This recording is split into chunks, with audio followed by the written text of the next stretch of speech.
Assalamualaikum warahmatullahi wabarakatuh. Perkenalkan, nama saya Tria Adinda dari kelas 11 MIA 1. Di sini saya akan menyampaikan materi bab 2 yaitu teks eksplanasi. Materi yang akan dibahas kali ini yaitu pengertian teks eksplanasi, fungsi teks eksplanasi, ciri-ciri teks eksplanasi, struktur teks eksplanasi, kaidah kebahasan teks eksplanasi, mengidentifikasi contoh teks eksplanasi.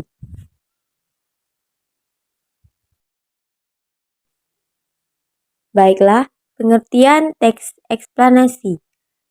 Teks eksplanasi adalah satu teks yang menjelaskan tentang suatu proses atau peristiwa mengenai asal-usul, proses atau perkembangan suatu fenomena, atau mungkin berupa peristiwa alam, sosial, atau budaya. Baiklah, fungsi teks eksplanasi.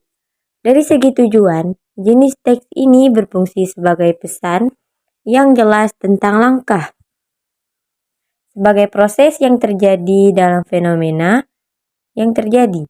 Selain itu, teks ini juga menyertakan indikasi mengapa hal tersebut terjadi. Jenis teks ini sangat berguna bagi pembaca yang tidak tahu apa penyebab terjadinya sebuah peristiwa.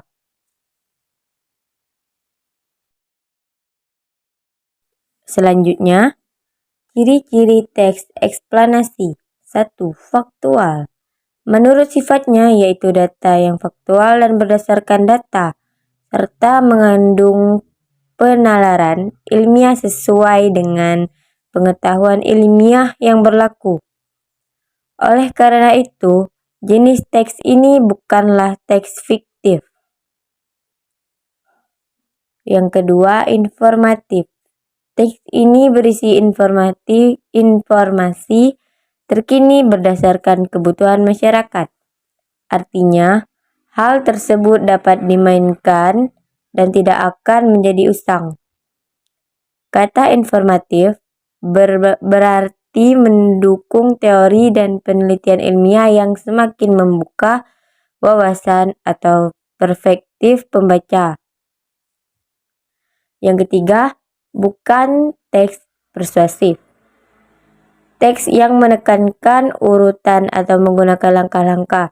Misalnya, pertama, kedua, ketiga, keempat, dan seterusnya. Bagian terakhir berisi informasi dan data penting untuk bereaksi terhadap peristiwa tersebut.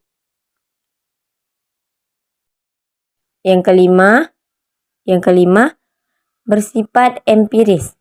Yang dibahas dalam teks eksplanasi adalah yang berkaitan tentang ilmiah. Yang termasuk dalam teks eksplanasi adalah informasi yang berkaitan dengan ilmu pengetahuan atau empiris. Yang keenam, memiliki struktur yang jelas. Ciri-ciri yang paling mencolok dapat dilihat pada struktur yang rapi. Dengan demikian, struktur eksplanasi dimulai dengan pernyataan umum, berlanjut dalam urutan sebagai akibat suatu peristiwa. Kemudian diikuti dengan interpretasi atau laporan penulis. Selanjutnya, struktur teks eksplanasi. 1. Judul. Seperti halnya teks pada umumnya, judul adalah hal yang wajib. Tulislah dengan bahasa yang singkat, padat, dan jelas dalam kaitannya dengan penulisan judul yang baik. Penulisan judul tidak harus terlalu panjang. Judul panjang akan menghilangkan esensi dari apa yang dideskripsikan. Tuliskan poin-poin tentang fenomena yang akan dijelaskan. Yang kedua, pernyataan umum. Dalam teks eksplanasi dapat memulai dengan pernyataan umum. Untuk membuat pernyataan umum, Kalian dapat menuliskannya dengan informasi sederhana tentang fenomena tersebut. Misalnya, mulailah dengan menjelaskan mengapa ini terjadi atau mengapa ini hanya terjadi sekarang, bukan kemarin atau di masa depan. Selanjutnya, memaparkan urutan dari sebab sampai akibat. Bagian utama dari teks naratif adalah untuk menjelaskan urutan dari sebab sampai akibat. Pada bagian ini adalah gambaran lebih detail bagaimana proses, apa saja tahapan hingga fenomena ini terjadi. Lalu, apa efeknya? Bagaimana menyikapi fenomena serupa jika terulang di kemudian hari? Yang terakhir, interpretasi.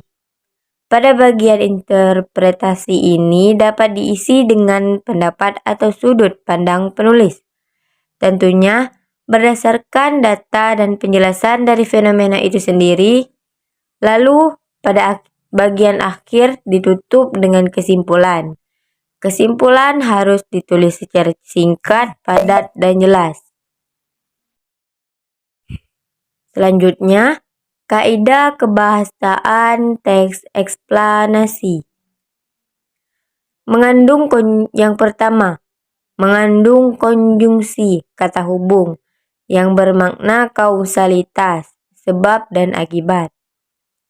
Yang kedua, mengandung konjungsi kata hubung dengan makna kronologis atau hubungan waktu. Yang ketiga, mengandung banyak keterangan waktu jika disajikan dalam pola proses kejadian.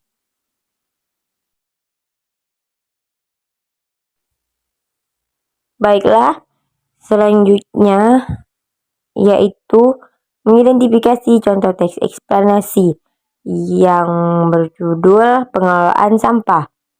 Pada bagian ini diidentifikasi sebagai informasi umum. Berikut isi dari teks eksplanasi pengelolaan sampah.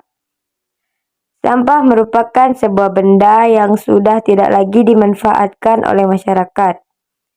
Adanya sampah tersebut kadang mengganggu dan juga bisa mencemari lingkungan. Dalam pengelolaannya, sampah dibagi menjadi dua jenis, yaitu sampah organik dan sampah anorganik. Sampah organik merupakan sampah yang mudah terurai, seperti sampah sisa makanan, dedaunan yang kering, dan lainnya. Sedangkan sampah anorganik merupakan jenis sampah yang harus diolah dalam penguraiannya. Hal tersebut memakan waktu yang lama. Contoh sampah anorganik adalah plastik botol dan lain sebagainya. Di sini menjelaskan tentang jenis-jenis sampah, yaitu informasi umum tentang sampah. Selanjutnya, deret penjelas. Pada teks ini diidentifikasi sebagai deret penjelas yang isi teksnya, sampah tersebut harus dibuang di tempat sampah agar tidak membuat lingkungan menjadi kotor. Sehingga di setiap rumah dan tempat umum setidaknya harus ada satu tempat sampah. Karena sampah yang mencemari lingkungan dapat menimbulkan berbagai macam hal, seperti dapat menyebabkan banjir, tanah longsor, kerusakan ekosistem, hingga dapat menjadi sarang penyakit. Untuk menanggulangi sampah yang bertumpuk tersebut, seluruh sampah tersebut dapat diolah kembali menjadi barang yang berguna. Sampah organik dapat diolah kembali menjadi pupuk kompos untuk tanaman. Sedangkan sampah anorganik dapat dijadikan barang lain seperti tas dan lainnya. Baiklah, yang terakhir, interpretasi. yang isi teksnya adalah agar sampah tersebut tidak mencemari alam, masyarakat harus membuang sampah pada tempat yang sudah disediakan. Dengan adanya pengelolaan sampah juga dapat mengurangi tumpukan sampah yang akhirnya dapat mencemari lingkungan. Baiklah, sekian pemaparan materi teks eksplanasi bab 2 dengan saya Tria Adinda. Wabillahi taufiq wal hidayah. Assalamualaikum warahmatullahi wabarakatuh.